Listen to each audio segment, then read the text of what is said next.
स्वागत है आप सभी का हमारे YouTube चैनल में। आज हम जैक द्वारा जारी किए गए क्लास 9 के साइंस सब्जेक्ट का मॉडल प्रश्न पत्र सेट 1 को सॉल्व करेंगे। तो आगे बढ़ने से पहले अगर आपने हमारे YouTube चैनल को सब्सक्राइब नहीं किया है तो सब्सक्राइब करके बेल आइकन प्रेस कर लीजिए ताकि हमारे आने वाले वीडियो का नोटिफिकेशन सबसे पहले आपको मिल सके। और अगला वीडियो आपको कौन सा चाहिए ये भी हमें कमेंट में जरूर बता दें ताकि जितना जल्दी हो सके हम उस पर वीडियो बना सकें। तो चलिए शुरू करते हैं और देखते हैं कि कौन कौन से प्रश्न है और उसके उत्तर क्या होंगे। इसमें पहला प्रश्न है, निम्न में से कौन सदिश नहीं है? विस्थापन, त्वरण, वेग, दूरी। इसका उत्तर है दूरी। सदिश राशि वैसे राशि होते हैं जिसमें परिमाण के साथ दिशा भी होता है, जबकि अदिश राशि वैसे राशि होते हैं जिसमें सिर्फ परिमाण होता है, उसमें कोई भी दिशा नहीं होती। और यहाँ पर जो दिए गए राशियां हैं विस्थापन, त्वरण और वेग, ये तीनों में परिमाण के साथ दिशा भी हो, जबकि दूरी में सिर्फ परिमाण है और इसलिए यहाँ पर दिए गए राशियों में से दूरी एक सदिश राशि नहीं है जबकि वह एक अदिश राशि है।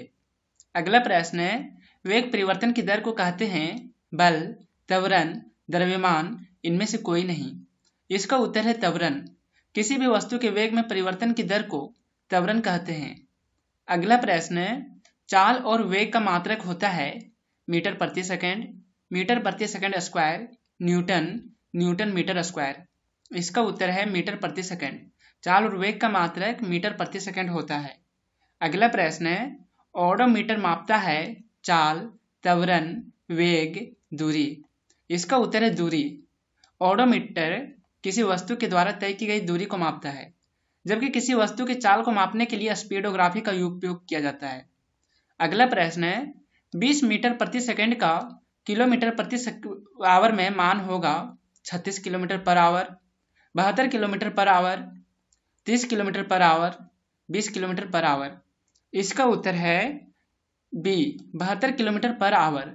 20 मीटर प्रति सेकंड का किलोमीटर पर आवर में मान होगा 72 किलोमीटर प्रति आवर। अगला प्रश्न है, एक कार की चाल 15 मीटर की दूरी तय करने में 18 किलोमीटर प्रति घंटा से 36 किलोमीटर प्रति घंटा हो जाता है, तो कार का त्वरण है 2.5 मीटर प्रति सेकंड स्क्वायर, 5.0 मीटर प्रति सेकंड स्क्वायर, 1.5 मीटर प्रति सेकंड स्क्वायर, 3 मीटर प्रति सेकंड स्क्वायर। इसका उत्तर है 2.5 मीटर प्रति सेकंड स्क्वायर। अगला प्रश्न है, बल का SI मात्रक है मीटर प्रति सेकंड, केजी मीटर पर सेकंड, न्यूटन, इनमें से कोई नहीं। इसका उत्तर है न्यूटन। अगला प्रश्न है, एक न्यूटन किसके बराबर है? 1 केजी मीटर पर सेकंड स्क्वायर, 1 केजी सेंटीमीटर पर सेकंड स्क्वायर, 1 ग्राम मीटर पर सेकंड स्क्वायर, 1 केजी मीटर पर सेकंड। इसका उत्तर है 1 केजी मीटर पर सेकंड स्क्वायर। किसी भी न्यूटन का बल का जो फॉर्मूला होता है वह होता है F = ma, मतलब मास इंटू एक्सेलरेशन। और हम जानते हैं मास का जो SI मात्रक होता है वह होता है केजी और एक्सेलरेशन का होता है मीटर प्रति सेकंड स्क्वायर। और इस कारण से 1 न्यूटन 1 केजी मीटर प्रति सेकंड स्क्वायर के बराबर होता है। अगला प्रश्न है, 3 पिंड A, B और C के द्रव्यमान क्रमशः 5 केजी, 2 केजी और 10 केजी हैं। इनमें किसका जड़त्व सबसे कम है? A का, B का, C का, इनमें से कोई नहीं। इसका उत्तर है B का। किसी भी वस्तु का जितना उसका द्रव्यमान कम होगा उसका जड़त्व उतना ही कम होगा, और द्रव्यमान जितना अधिक होगा उसका जड़त्व उतना ही अधिक होगा। और यहाँ पर दिए गए पिंडों में से जो B है उसका द्रव्यमान सबसे कम जो 2 केजी है, और इस कारण से इसमें वस्तु B का जड़त्व सबसे कम होगा। अगला प्रश्न है, 1 केजी द्रव्यमान का 1 न्यूटन का बल लगाने पर उत्पन्न त्वरण का मान होगा 1 मीटर पर सेकंड, 10 मीटर पर सेकंड स्क्वायर, 1 किलोमीटर पर सेकंड, 1 मीटर पर सेकंड स्क्वायर। इसका उत्तर है 1 मीटर पर सेकंड स्क्वायर। अगला प्रश्न है, न्यूटन की गति के पहले नियम से मिलता है बल मापने का सूत्र, जड़त्व की परिभाषा, चाल मापने का सूत्र, त्वरण की परिभाषा। इसका उत्तर है जड़त्व की परिभाषा।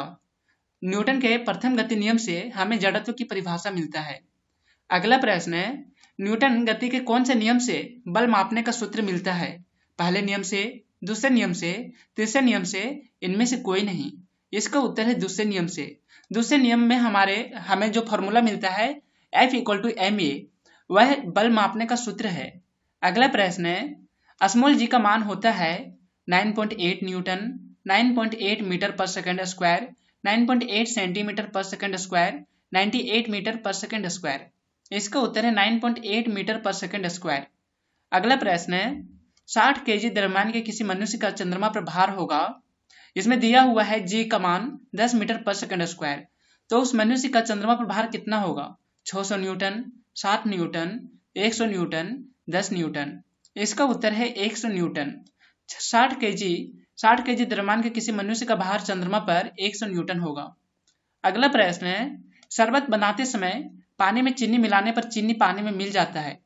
यह पदार्थ के कणों के किस गुण को दर्शाता है? पदार्थ के कणों के बीच रिक्त स्थान होता है, पदार्थ गतिशील होते हैं, पदार्थ चिकन एक दूसरे को आकर्षित करते हैं, उपरोक्त सभी। इसका उत्तर है पदार्थ के कणों के बीच रिक्त स्थान होता है। शरबत बनाते समय जब पानी में चीनी को मिलाया जाता है तो पानी के बीच जो रिक्त स्थान होता है, चीनी के छोटे छोटे कण पानी के रिक्त स्थानों के बीच में घुल जाता है और इस कारण से यह पदार्थ के गुण को दर्शाता है कि पदार्थ के कणों के बीच रिक्त स्थान होता है। अगला प्रश्न है निम्नलिखित में से कौन पदार्थ का उदाहरण है? विचार, शीत, शीतल पेय, स्नेह। इसका उत्तर है शीतल पेय। पदार्थ वैसे पदार्थ उन चीजों को कहते हैं जिसका आयतन और द्रव्यमान दोनों होता है और इनमें से शीतल पेय का आयतन और द्रव्यमान दोनों है और इसलिए शीतल पेय एक पदार्थ है, जबकि विचार, शीत और स्नेह ये सब पदार्थ नहीं है। अगला प्रश्न है दो विभिन्न पदार्थों के कणों का स्वतः मिलना कहलाता है विसरण, वाष्पीकरण, घुलना, संपीड्यता। इसका उत्तर है विसरण। दो विभिन्न पदार्थों के कणों का स्वतः मिलना विसरण कहलाता है। अगला प्रश्न है किसी तत्व की द्रव्यमान प्रति इकाई आयतन को क्या कहते हैं? घनत्व, तरलता, दृढ़ता, द्रव्यमान। इसका उत्तर है घनत्व। किसी पदार्थ के द्रव्यमान प्रति इकाई आयतन को घनत्व कहते हैं। अगला प्रश्न है 2 ग्राम हाइड्रोजन 16 ग्राम ऑक्सीजन के साथ मिलकर 18 ग्राम जल का निर्माण करता है। यह किस नियम को प्रदर्शित करता है? द्रव्यमान संरक्षण का नियम, अस्थिर अनुपात का नियम, डाल्टन का परमाणु सिद्धांत, अवोगाद्रो का नियम। इसका उत्तर है द्रव्यमान संरक्षण का नियम।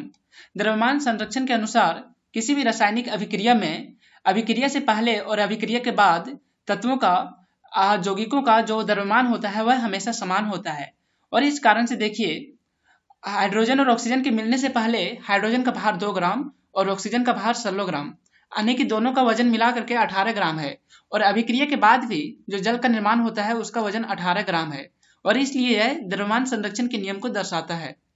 अगला प्रश्न है जल में हाइड्रोजन एवं ऑक्सीजन की द्रव्यमान का अनुपात सदैव 1:8 होता है। यह किस नियम को दर्शाता है? द्रव्यमान संरक्षण का नियम, अस्थिर अनुपात का नियम, डाल्टन का परमाणु सिद्धांत, निश्चित अनुपात का नियम। इसका उत्तर है अस्थिर अनुपात का नियम।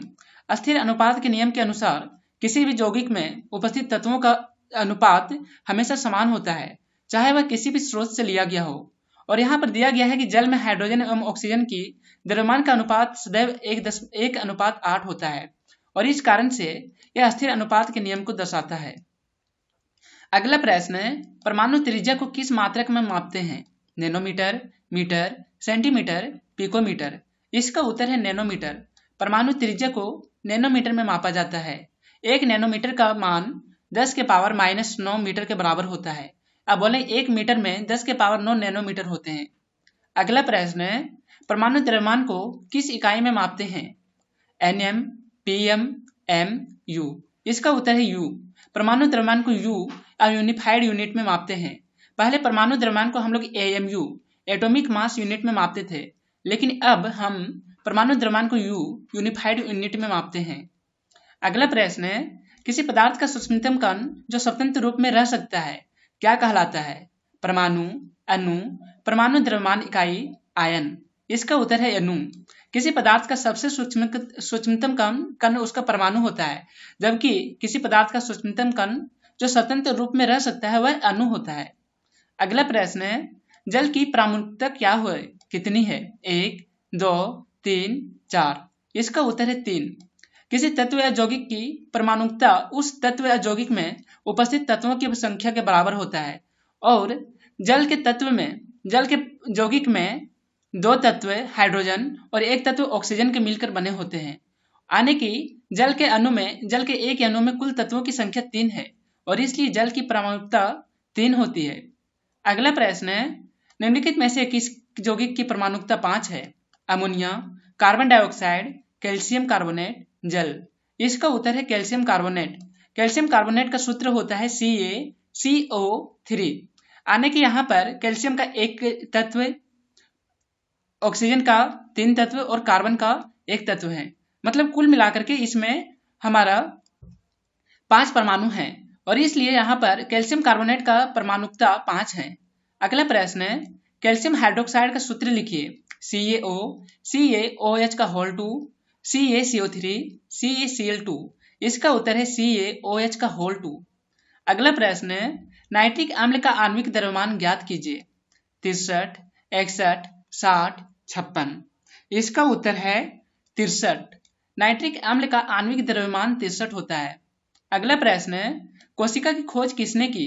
रॉबर्ट हुक, ल्यूवेनहोक, पुरोकंज, स्लीडन तथा स्वान। इसका उत्तर है रॉबर्ट हुक। कोशिका की खोज रॉबर्ट हुक ने 1665 ईस्वी में किया था। अगला प्रश्न है, निम्नलिखित में कौन जीव एक कोशिकीय है? पैरामीशियम, कवक, आम, अंडाणु। इसका उत्तर है अंडाणु। इनमें से अंडाणु एक कोशिकीय जीव हैं, जबकि पैरामीशियम, कवक और आम ये तीनों ही बहुकोशिकीय जीव हैं। अगला प्रश्न है, पादप कोशिका की सबसे बाहरी परत क्या है? प्लाज्मा झिल्ली, कोशिका भित्ति, केंद्रक, कोशिका द्रव्य। इसका उत्तर है कोशिका भित्ति। पादप कोशिका की सबसे बाहरी परत कोशिका भित्ति है, जबकि जंतु कोशिका की सबसे बाहरी परत कोशिका झिल्ली होता है। अगला प्रश्न है, कोशिका भित्ति बनी होती है प्रोटीन, कार्बोहाइड्रेट, सेल्यूलोज, लिपिड। इसका उत्तर है सेल्यूलोज। कोशिका भित्ति सेल्यूलोज से बनी होती है। अगला प्रश्न है, कोशिका झिल्ली का कोशिका के बाहर से अपने भोजन तथा अन्य पदार्थ के ग्रहण करने की प्रक्रिया को क्या कहते हैं? वर्णात्मक पारगम्य, एंडोसाइटोसिस, अवशोषण, अल्पपरासरण। इसका उत्तर है एंडोसाइटोसिस। अगला प्रश्न है, कोशिका में अनुवांशिक गुणों की सूचना कहाँ होती है? माइटोकॉन्ड्रिया, कोशिका द्रव्य, राइबोसोम, गुणसूत्र। इसका उत्तर है गुणसूत्र। किसी भी कोशिका में अनुवांशिक गुणों की सूचना गुणसूत्रों में होता है। अगला प्रश्न है, लाइसोसोम कौन बनाता है? माइटोकॉन्ड्रिया, कोशिका द्रव्य, राइबोसोम, गोल्जी उपकरण। इसका उत्तर है गोल्जी उपकरण। इनमें से गोल्जी उपकरण लाइसोसोम बनाता है। अगला प्रश्न है, किसी विशेष कार्य को करने के लिए कोशिकाओं का एक विशेष समूह बनाती है। इस समूह को क्या कहते हैं? अंग, अंगतंत्र, उत्तक, व्यष्टि। इसका उत्तर है उत्तक। किसी विशेष कार्य को करने के लिए कोशिका एक विशेष समूह बनाती है और इस समूह को हम उत्तक कहते हैं। अगला प्रश्न है, तना के शीर्षस्थ भाग में कौन उत्तक पाया जाता है? विभज्योतक, कोलम कायना, अस्क्लेरेनकाइमा, विभज्योतक। इसका उत्तर है विभज्योतक। यहाँ पर ऑप्शन ए और डी दोनों में ही विभज्योतक दे दिया है, जबकि इसमें इसका उत्तर विभज्योतक ही होगा। अगला प्रश्न है, पौधों में पत्तियों द्वारा बने हुए भोजन का संवहन पौधों के किस भागों में कौन उत्तक करता है? जाइलम, फ्लोएम, विभज्योतक, पेरेनकाइमा। इसका उत्तर है फ्लोएम। पौधों के पत्तियों में द्वारा बने हुए भोजन का संवहन पौधों के सभी भागों में फ्लोएम कहलाता है, जबकि जाइलम पौधों में जल के परिवहन के लिए उत्तरदायी होता है। अगला प्रश्न है, अस्थि एवं मांसपेशियों को जोड़ने वाला रचना है लिगामेंट, टेंडेन, तंत्रिका, मांसपेशी। इसका उत्तर है टेंडेन। अस्थि एवं मांसपेशियों को जोड़ने वाली रचना टेंडन कहलाती है। अगला प्रश्न है, नारियल के रेशे में कौन उत्तक पाया जाता है? विभज्योतक, कोलम कायना, अस्क्लेरेनकाइमा, पेरेनकाइमा। इसका उत्तर है अस्क्लेरेनकाइमा। अगला प्रश्न है, अस्थि एक उत्तक है, संयोजी उत्तक, तंत्रिका उत्तक, एपिथेलियम उत्तक, पेशीय उत्तक। इसका उत्तर है संयोजी उत्तक। अस्थि एक संयोजी उत्तक है। आपको ये वीडियो कैसा लगा है हमें कमेंट में जरूर बताएं और अगर वीडियो अच्छा लगे तो इसे लाइक कीजिए, दोस्तों के साथ शेयर कीजिए और अगर आपने हमारे YouTube चैनल को अभी तक सब्सक्राइब नहीं किया है तो सब्सक्राइब करके बेल आइकन प्रेस कर लीजिए ताकि हमारे आने वाले वीडियो का नोटिफिकेशन सबसे पहले आपको मिल सके।